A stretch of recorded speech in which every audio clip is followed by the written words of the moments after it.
I want her now. Those 4 words were the price of my family's lives. I thought he was just another cold businessman in a tailored suit. I thought he was a monster I could endure for a few years until the debt was paid. I was wrong. Nia didn't flinch when the armed enforcers formed a human shield around her in the Seoul Cathedral.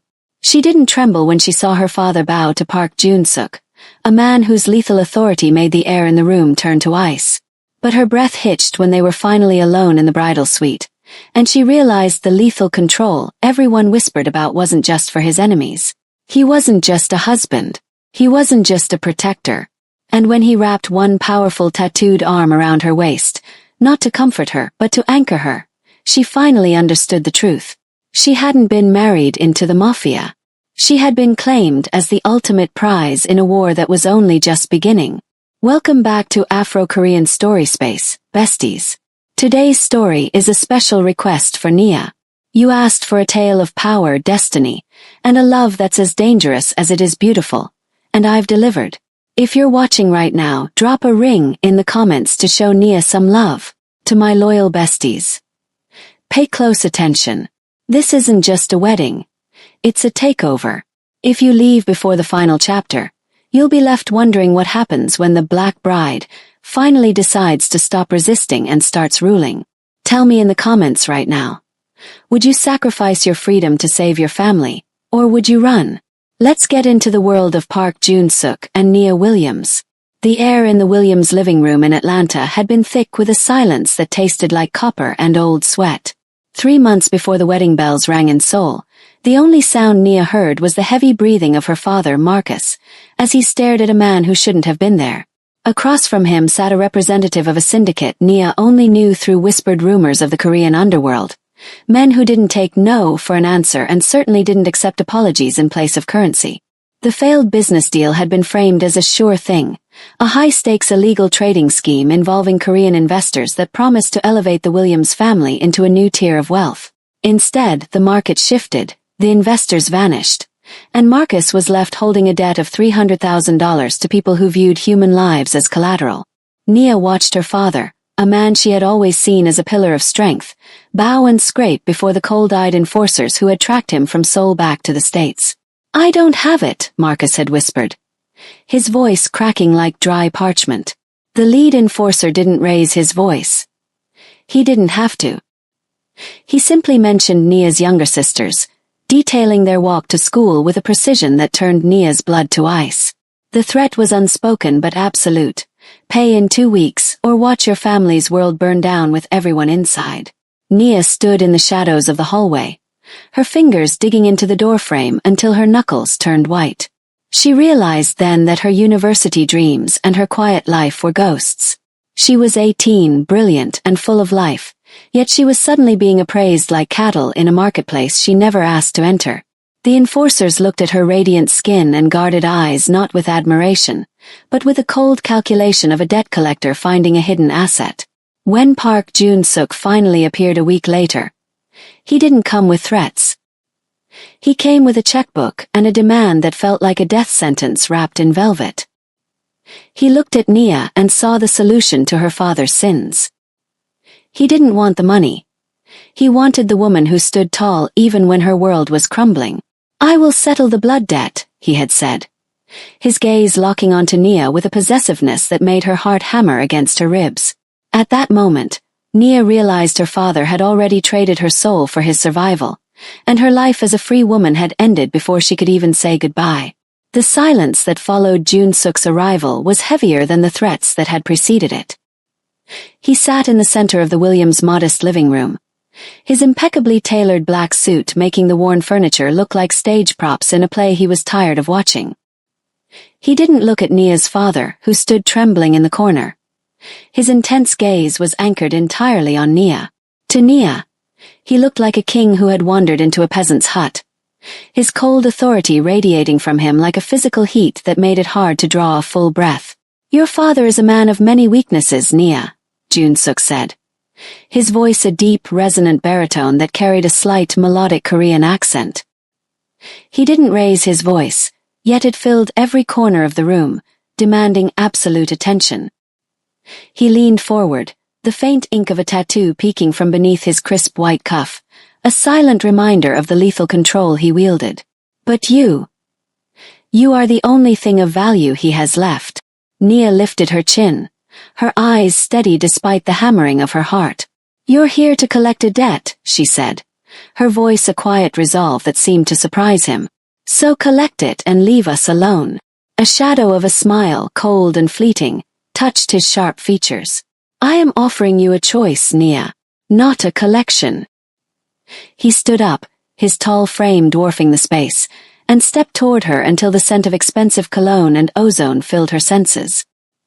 He was dangerously close enough for Nia to see the iron-willed discipline in his dark eyes. Option 1, I walk out that door.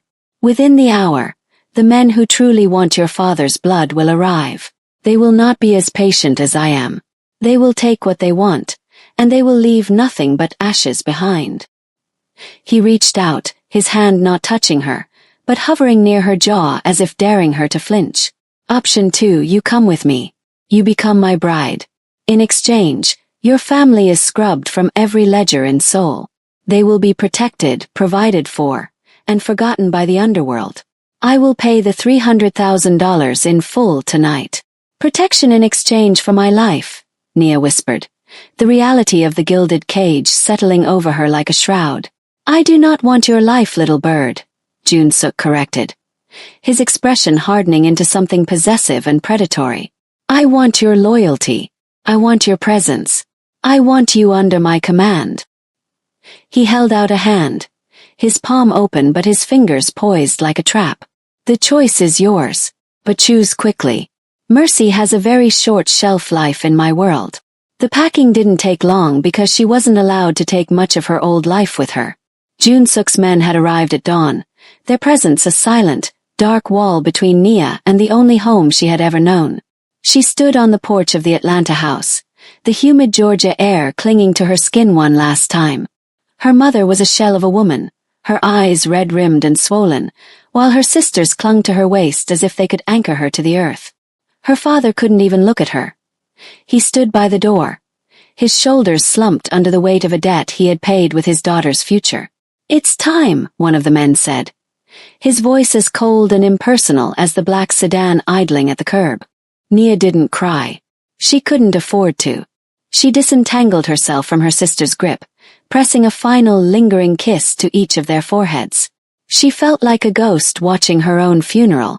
She was 18, leaving behind her university applications, her friends, and the radiant, independent life she had spent years building. As she stepped into the car, she watched her childhood home shrink in the rearview mirror, the light of her old world fading into a blur of green trees and gray pavement. The private airfield was a desolate stretch of asphalt where a sleek, black jet waited like a predatory bird. Jun-suk was already there, standing at the base of the stairs. He didn't offer a hand, but his gaze followed her every movement, tracking her across the tarmac with a lethal control that made her feel exposed.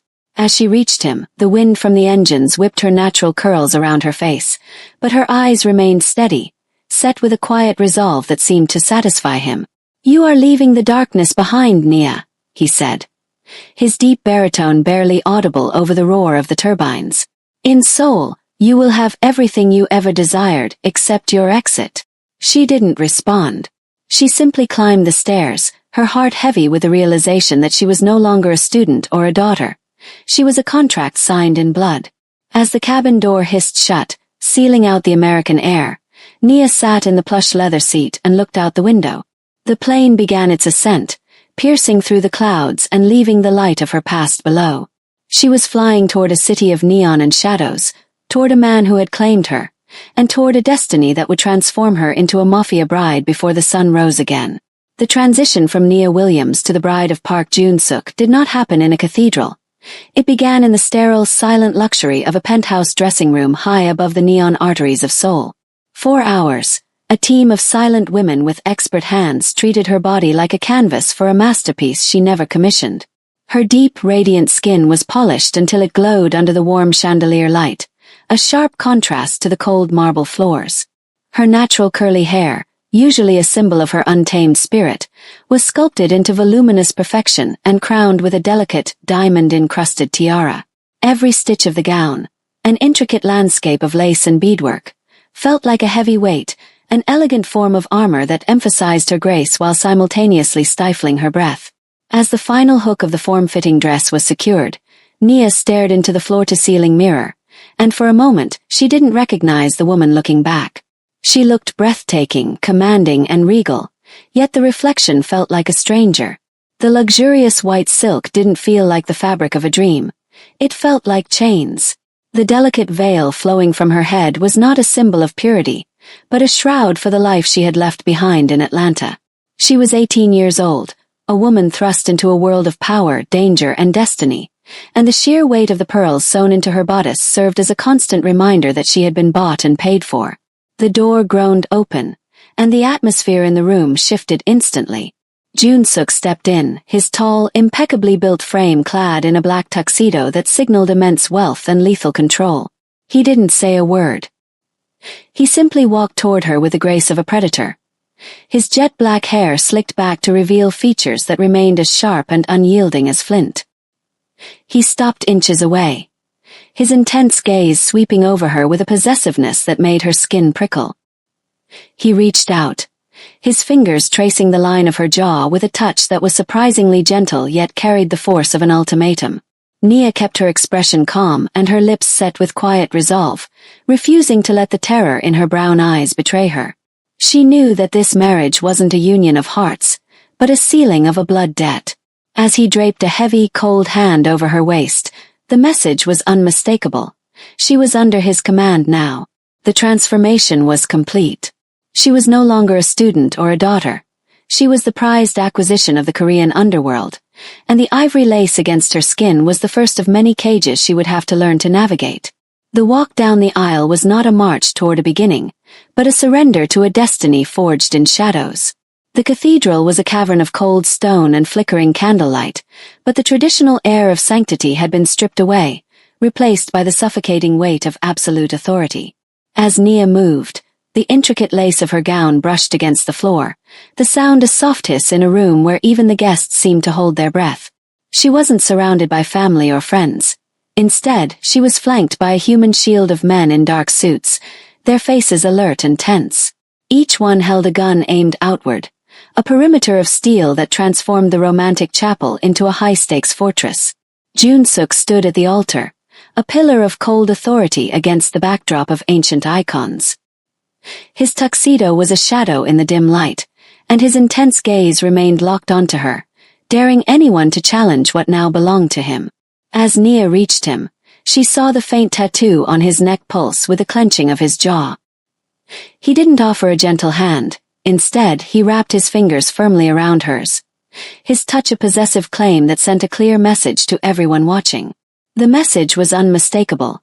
This union was being sealed not just by vows, but by blood and fear. The officiant's voice was a low murmur, barely audible over the heavy silence of the armed enforcers. When it came time for the vows, the words felt like iron on Nia's tongue. She promised her life and her presence, her steady eyes never wavering even as she felt the cold barrel of the world she was entering pressing against her back. Jun-suk's response was a deep, lethal baritone that carried no warmth, only a promise of protection and command. He didn't just vow to cherish her. He vowed to hold her. As the rings were exchanged, heavy, cold bands of platinum, a sudden movement near the entrance caused the enforcers to tighten their grips on their weapons. The click of safeties being disengaged echoed through the stone hall like a collective heartbeat. Nia didn't flinch. She stood with quiet resolve, aware that her very existence was now the centerpiece of a Mafia treaty. When the kiss finally came, it was not an act of affection, but a seal of possession. Jun-suk pressed his lips to hers with a calculated intensity, and in that moment, the Black Bride understood that her survival was now inextricably tied to the man who held her with the grip of a conqueror. The ceremony was over, but the war for her soul had just begun. The door to the penthouse suite clicked shut with a finality that echoed through the vast, marble-clad space. Outside, the glittering skyline of Seoul stretched out like a sea of neon, but inside, The air was heavy with the scent of lilies and the cold, sharp ozone that seemed to follow Park Jun-suk everywhere. Nia stood in the center of the room, her dark fingers trembling slightly as she unpinned the heavy silk veil. The transition from the public theater of the wedding to this suffocating privacy made her heart hammer against her ribs, but she forced her shoulders to remain square. "I won't be your doll, Jun-suk," she said, her voice cutting through the silence with a quiet, defiant resolve. She turned to face him, her radiant skin glowing under the dim chandelier light. "You bought my family's safety, and I'm here. But do not think for a second that you own my mind or my spirit." Jun-suk was already shedding his tuxedo jacket, tossing it onto a velvet chair with a careless grace. He moved toward her with the slow, deliberate pace of a predator who knew the exit was barred. The polished exterior of the groom was gone, replaced by the raw, lethal control of the man who ran an empire. As he stepped into her personal space, Nia felt the sheer physical presence of him, the heat radiating from his impeccably built frame and the intensity of a gaze that never softened. "Independence is a luxury for those who don't have targets on their backs," he said, his deep baritone vibrating in the small space between them. He reached out, his hand cupping her chin, not with affection, but with a grip that was cold and calculated. "You think because I treated you with mercy in Atlanta that I am harmless? That I am some aging businessman who needs a trophy?"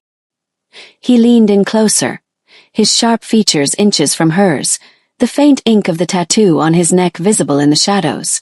"Look at me, Nia." He didn't wait for her to comply. He forced her gaze to meet his. "I didn't bring you here to be a decoration. I brought you here because you are mine. Every breath you take in the city is permitted by me. Every shadow that doesn't swallow you is because I commanded it so." To prove his point, he didn't use violence. He used proximity. He pressed her back against the floor-to-ceiling window until the cold glass bit into her shoulders through the lace of her gown. He loomed over her, a wall of tailored black and lethal intent. "I am not a kind man," he whispered against her ear, his breath hot against her skin. "And I am certainly not harmless."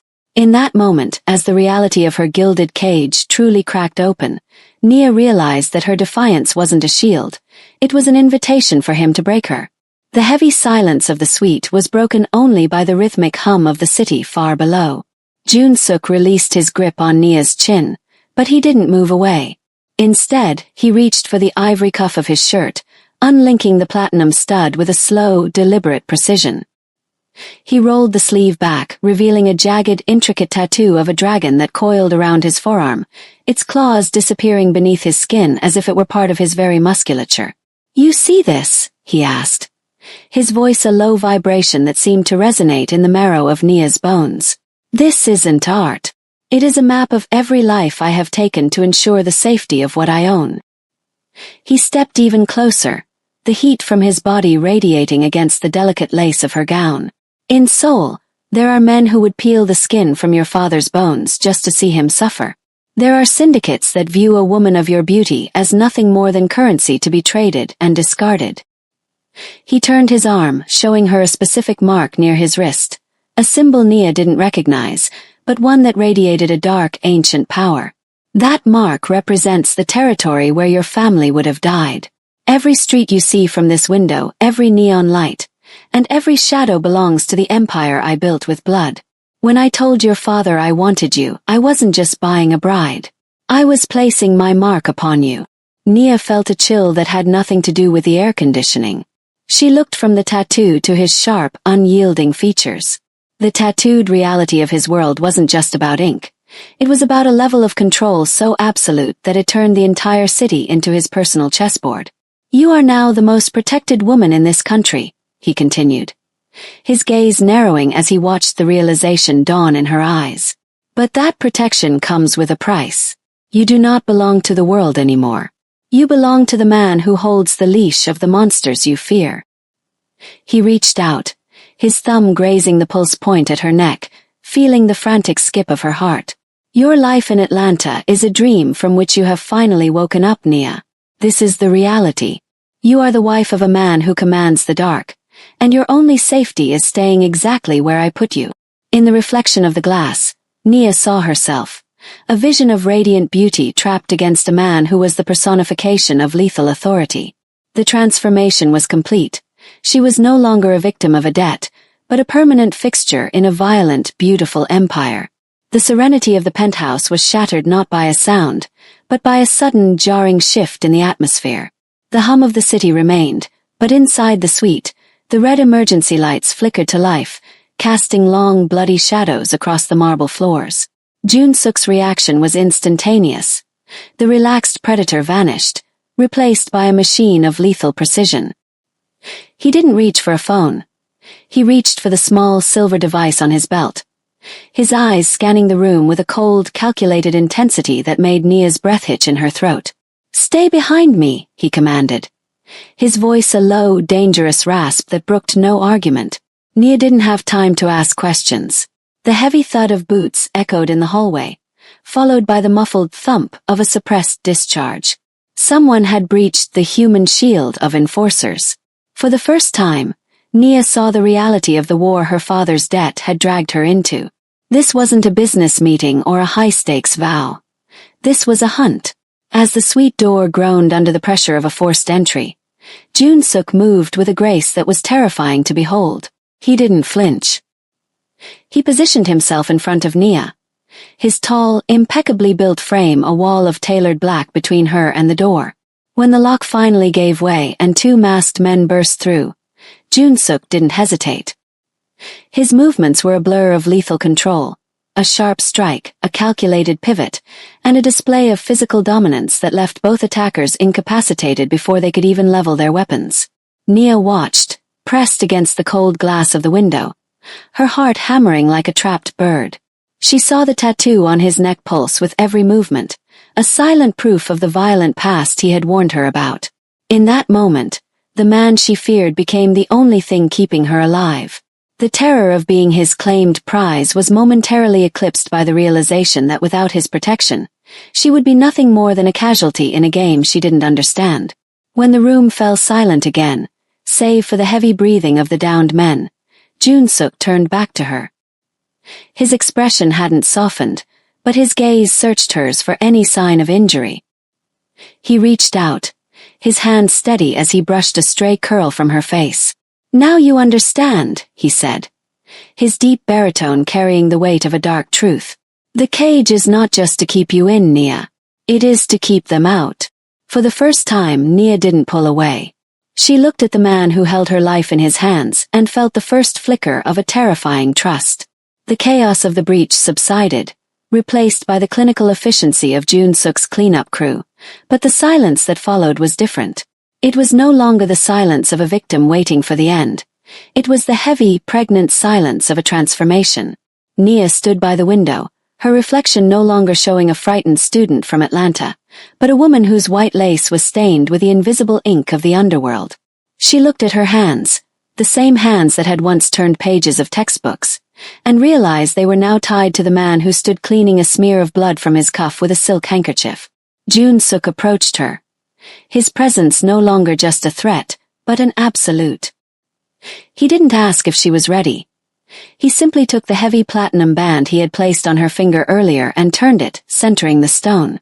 "The men who came tonight were a message," he said, his deep baritone devoid of apology.